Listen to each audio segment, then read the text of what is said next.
Okay, so some NHL news. The CBA has been ratified, which amazes me that they've done it a year early before it expired. It was meant to expire next year. They've got in a year early and negotiated a new CBA.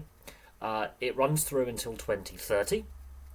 Now, what does this exactly mean? Well, expansion has been discussed, and the NHL has had meetings with many interested parties in a number of locations, all in the US, since Seattle has joined the league a few years ago.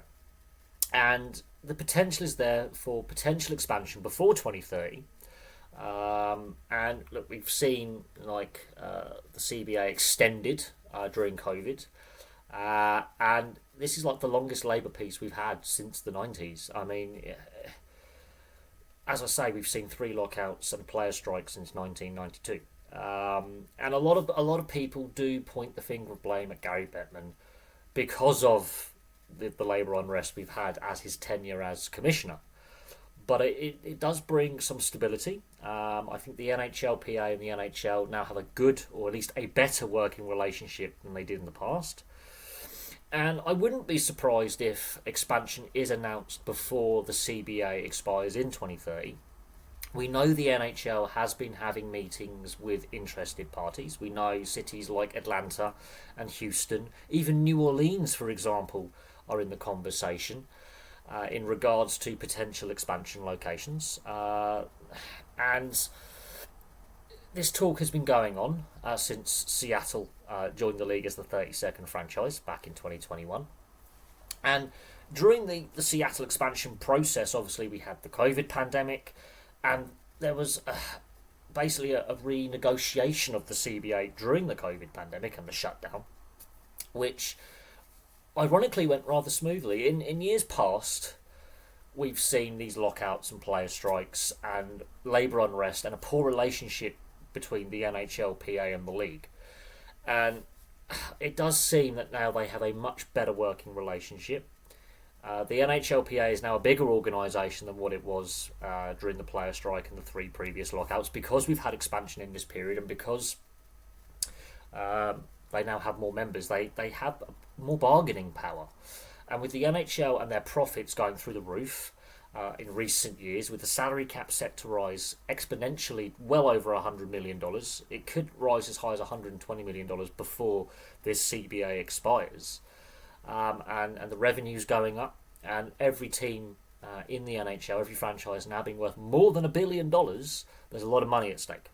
There's a lot of money at stake for the players, there's a lot of money at stake for the owners and the league in general. At the moment, I think most of the franchises are in a pretty healthy state.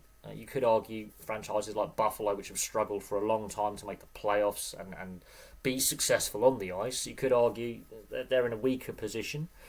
You could also argue with the weakness of the Canadian dollar at this current time, it does make it harder for the Canadian teams outside of Montreal, Toronto, potentially Vancouver, to be as competitive in regards to signing players and trading for players.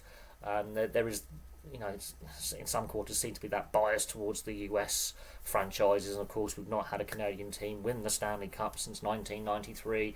So we do hear that, those discussions. But what this does mean is we have labour peace and certainty. So I do think potentially the next expansion process could start before 2030. That could be an outcome of this CBA ratification. There's a lot of people saying it will happen after 2030 or 2030 at the earliest. I actually, personally myself, think because of the expansion talk we've been having and the meetings that the NHL has had with interested ownership groups, mostly in the US, that we could see an expansion process start sooner rather than later. But that's for another discussion for another day. I've done a few videos discussing potential expansion locations and looking at the strength of the strength of bids and things like that. But it's labour peace that the NHL has strived for since the 90s, and we finally now have an extended period of a good working relationship between the NHLPA and the NHL. So there we go. The NHL CBA has been ratified. Thank you very much for watching. Place your thoughts in the comments section below. There will obviously be some changes to length of contract and free agency and RFA status and UFA status. There's going to be some changes in the CBA from the last CBA, but the fact they did it a year in advance and was done in good, and discussions were held in good faith, is a really positive sign going forward for the next round of CBA negotiations when the CBA is up for renegotiation in the 2029-2030 season. So there we go. Thank you very much for watching. Place your thoughts in the comments section below, and I'll have some more content for you all very, very soon.